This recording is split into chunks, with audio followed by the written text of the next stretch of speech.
구속될 거라고 생각하십니까? 감찰 중단에 대한 외부 지시셨습니까? 외부 청탁 받으신 거 없습니까? 직권남용 윗선 지시 없었습니까? 감찰 중단에 대한 법적 책임을 인정하지 않으십니까?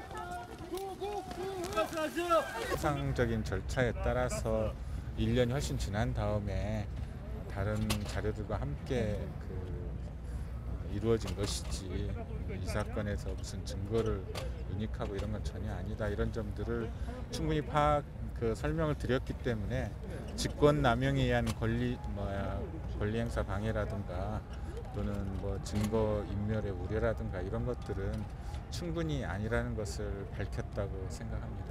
그러니까 감찰 중단과 자료를 파쇄했던 그 과정에서 불법적인 내용은 없었다, 이런 내용을 소명하셨습니다. 그런 적이 없다라는 겁니다. 특감반 그동안에 감찰 중단이라는 용어를 계속 사용했는데, 감찰이 종료된 후에 수사 의뢰할 것이냐, 감사원으로 보낼 것이냐, 아니면 해당 소속 기관에 이첩할 것이냐에 대한 최종적인 올라온 의견에 대해서 조업 민정수석으로서는 소속 기관에 이첩하는 걸로 결정을 했고, 구체적으로 그 과정에서 어떻게 이루어졌는지는 본인으로서는 직접 관여는 안 했는데, 어찌되었든 나중에 사표 처리가 된 것으로 이제 알았다라는 취지예요. 따라서 감찰을 중단시켰다는 것이 아니라 감찰을 하도록 지시해서 3차례에 걸쳐서 중간 조사 결과 보고가 있었고, 4번째 조사 결과 보고서에서 바로 감찰을 계속할 것인지 아니면 감찰을 종료하고 수사 의뢰할 것인지 감사원으로 보낼 것인지 소속기관으로 보낼 것인지에 대한 의견을 밑에서 올려서 그 중에 하나를 선택했던 거다. 따라서 이것은 감찰 중단이라는 것은 처음부터 잘못된 프레임이다라는 것을 설명을 드렸고요. 그러면 전 부신장의 비위 의혹을 듣고 나서도 어쨌든 감찰을 중단하기로 결정한 결정적인 이유가 뭐라고? 지금 또 질문이 감찰 중단이라는 걸 기정사실로 해서 계속 질문하시잖아요. 아까도 말씀드렸듯이 감찰을 하도록 해서 1차, 2차, 3차, 4차 보고까지 이루어집니다.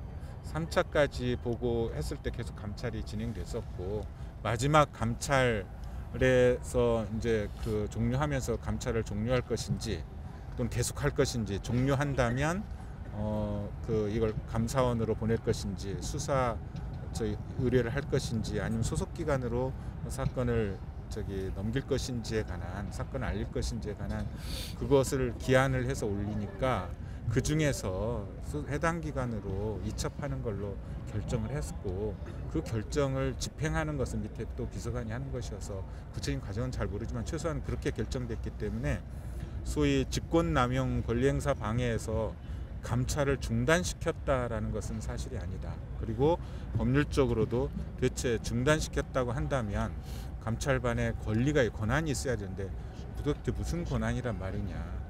수사권이 없고 사실에 관해서 사실조사만 하는 것이고 사실조사 마친 다음에 하도록 하는 것인데, 이런 취지고요. 이제 여기서 다 법정에서 했던 얘기는 할 수 없고, 직권남용에 있어서 지시했다는 거는 혹시 사실이 아닌가요? 전혀 그런. 근데 1년 뒤에 감찰 자료를 어쨌든 처리를 하는 과정이 있었고 그건 합법적으로 이루어졌다는 말씀이신가요? 지금 그것도 이 사건과 전혀 무관하게 청와대 내에서 정기적으로 그런 것들을 처리하는 과정에서 1년 후에 진행된 것이고, 그리고 그것은 루틴하게 이루어지는 것이지 조 민정수석의 지시에 의해서 별도로 이루어진 게 아니었다. 전혀 아니다.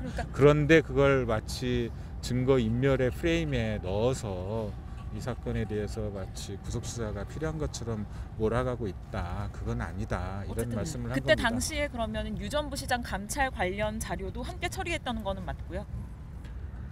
이 자료뿐만 아니라 일체 자료들이 정기적으로 정리되는 과정에서 이것도 정리됐다라는 말씀을 드립니다. 금융위 차원에서 검찰 조사에서 금융위 차원에서 여기까지. 한 개만 더 질문드릴게요. 금융위 차원에서 그러면 그 징계 대신 사표를 받기로 사안을 정리한 것, 그것과 관련해서 사표를 수리하는 지시, 이런 지시는 조 전 장관의 입에서 나온 건 아니라는 말씀인가요?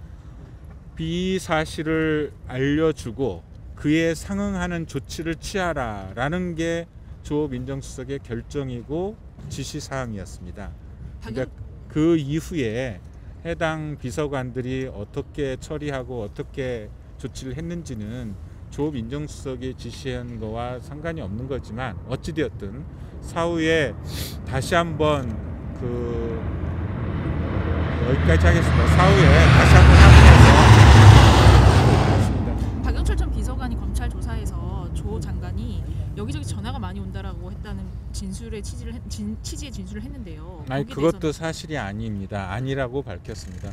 그 조 민정수석은 누구로부터 청탁 전화를 받은 적이 없고 오히려 박 비서관이나 백 비서관으로부터 여기저기 청탁성 전화들이 온다라는 이야기를 전해 들었습니다. 그럼에도 불구하고 감찰은 계속됐고요. 그래서 1차, 2차, 3차 보고까지 받게 됐고 마지막 4차 보고에 있어서 그런 최종적인 결정을 했기 때문에 사실관계에 있어서도 직권을 남용해서 감찰을 중단시켰다는 것은 사실도 아니거니와 법률적으로도 도대체 특감반이라는 것은 수사기관이 아니고 그 민정수석 비서를 고유 업무를 보좌하게 한 일종의 보좌기관이다.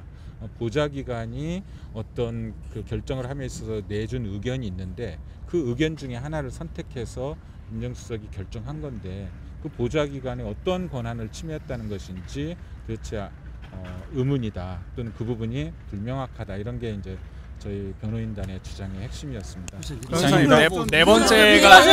잠시만요. 네 번째가 잠깐. 최종 보고서란 말씀이시잖아요. 그 역시도 작성이 아예 안 됐다 뭐 이런 식의 언론 보도도 있는데 그 작성은 다 된 사실이 있다. 그러나 1년 뒤에 전부 폐기가 됐다 이 말씀이신 건가요? 자, 거기까지는 제가 말씀드리기 어렵고요.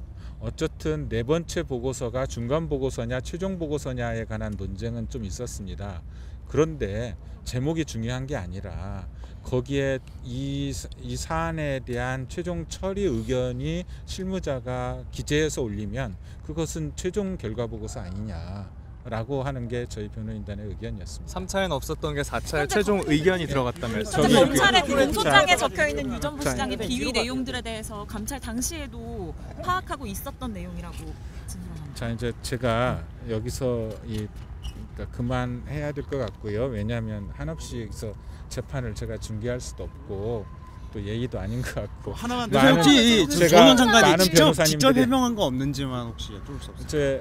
그러니까 조 장관님은 처음부터 이 사안에 대해서는 사실관계를 분명히 다 밝혔고 이거에 대한 정무적 판단 또는 정무적 책임, 법률적 책임은 자신에게 있다라는 것도 오늘 분명히 밝혔습니다. 다만 이것이 법적으로 형사법적으로 책임을 묻는 것은 그것은 자신으로서는 이해가 있다. 그건 법적으로 이게 죄가 되는 것인지에 대해서는 의문이 있다라는 취지로 말씀을 하셨고 다만 어떤 결론이 나든 이거에 대한 책임은 자신에게 있는 것이지 누구에게 전가하려고 하는 것은 아니다라는 것은 분명히 밝혔습니다. 여기까지요. 제가 조전 장관이 뒤로 비위 변호사님, 의혹이 보고서- 엄중하다 심각한 비위 의혹이 시각 때문에 지금 답을 하고 사실